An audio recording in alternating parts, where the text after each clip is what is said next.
All right, let's talk about Dairanger. As you know, I'm just talking about things I very much enjoyed about the series, so let's get into it. The Shaolin pose they do after transforming is undefeated. They're very much in their Chinese era. They did the best thing you can do with Super Sentai series, and never again. They stopped the monster from transforming and smited him before he got a chance.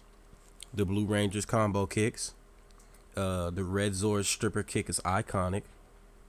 As of, damn, I'm recording this late. I recorded this in 2025. As of October 19th, my favorite episode is episode 26, where we have Akuma basically make an appearance. He doesn't do any magic per se, but what he does do is go to different dojos, beating different dojo masters to death, and he's beating the Red Ranger twice in the same episode. The first beating made Red Ranger so mad he did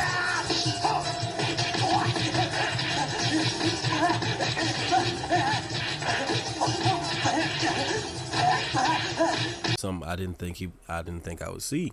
During their second fight in their episode, the Red Dairanger used his chi powers against Akuma to blast him against a tree, which is kind of overboard for something. Which kind of overboard for someone I think is a regular human. The crazy thing is, even after using the chi blast, he still lost the fight. Y'all not gonna believe what happened in the next episode. I was literally joking about the bad guy being Akuma, but I kid you not. At the end of episode 27, he literally becomes Cyber Akuma. I'm not exaggerating. Look at this photograph and tell me that's not Cyber Akuma.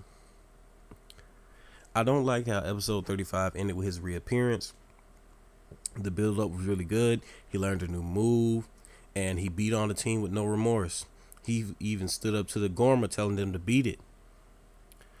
But he did all this in that episode just to save the Red Ranger from getting a sneak attack from the Gorma, which is sort of in character. He hates other people interfering with his business, but it felt really weak to have a last minute save, which left him incapacitated, and he got kidnapped to fight. He got kidnapped by the Flight Baron, which is really lame. Episode 40, the Blue Ranger was dressed like Kuwabara from Yu Yu Hakusho, and I thought that was funny. Episode 44 got really dark really fast, with the big dragon making random citizens commit suicide by jumping off a building. Like, what is that even? But this is nothing but an appetizer for the following episodes. Master Kaku switched up on his day ones. He joined the Gorma because he is one of them. This is a huge reveal they'd been waiting to drop all season. His Gorma outfit was low-key trash. If he just kept on his sensei outfit, it would have been way cooler. I did think it was suspicious how he was able to walk into enemy territory without getting touched on en masse. The team could not rock with his trickery, and they stood 25 toes down, and they was ready to knock his head off because he was working with the ops. They were leaping, shooting, doing their signature moves, and even brought out the Ki Bazooka and dropped him dead for playing with their emotions and their loyalty. I'm lying, y'all. He tanked everything they threw at him and did not falter. Then he took their morphers and Zord orbs. He had a good reason to, but it was selfish. The reason he did it all was so he could run the 1v1 in a trial by combat style to become the next president of the Gorma and force them into peace by democracy. Surprise, surprise, he got defeated by the Air Baron as soon as his cheat codes got removed.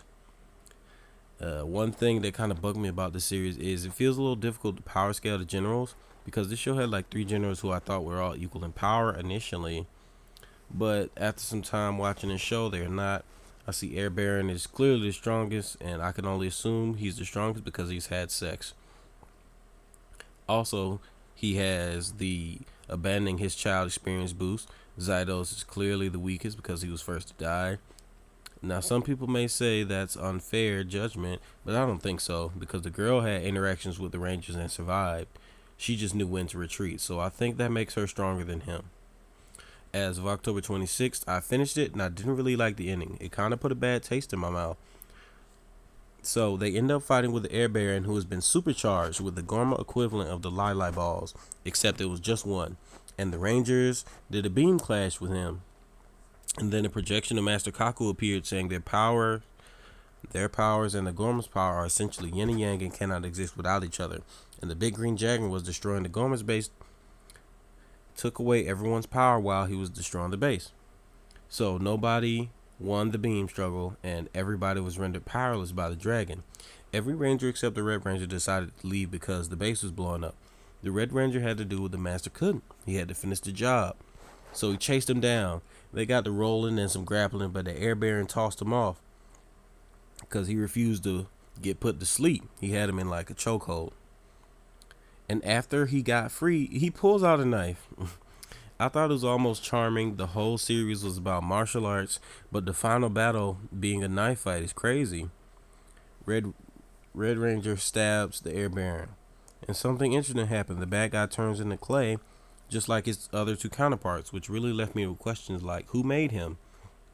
Because he claimed to be the only surviving member of the Gorma, and that everybody else was more or less his puppet he crafted himself, all for them to help him ascend to the throne, but that seems to be not true. The ending doesn't explain anything either.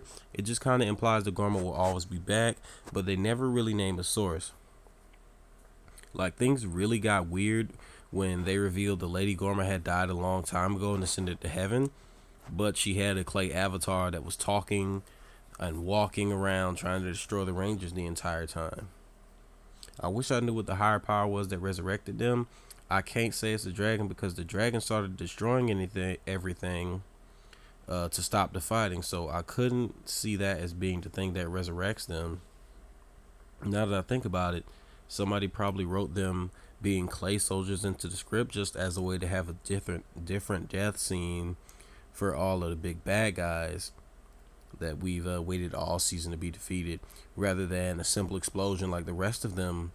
It was almost gory, as much as you could get away with in a kid's show, because their limbs break off and then it goes down to the head, and the last thing you see is their eyeballs fall out. So I feel like that plot point was written just so they could have a HD death scene. What I would have done differently is I would have left out the whole clay death thing. It felt really dumb in the plot sense. I would not have written the Lady Gorma as ascended to heaven. I would have written that she either commit suicide to leave the Gorma, or have it be like a vengeful spirit at peace after having her scar healed and then she disintegrates.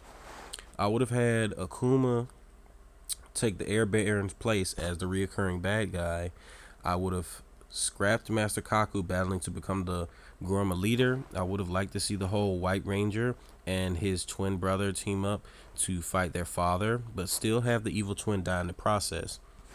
The team can fight Zydus while Red Ranger is fighting Kakuma, and things are going well until Mr. Whiteface starts interrupting the fight. Then we have Master Kaku show up and stop Mr. Whiteface from interfering. Then the Rangers win their respective battles, and everyone is ready to fight Mr. Whiteface, but he says he'll return when you least expect it. Then we get to the time skip where everyone is grandparents, but Master Kaku is the same age. But he's helped train their grandkids to be ready because Mr. Whiteface has returned. And that's how I would have ended the show.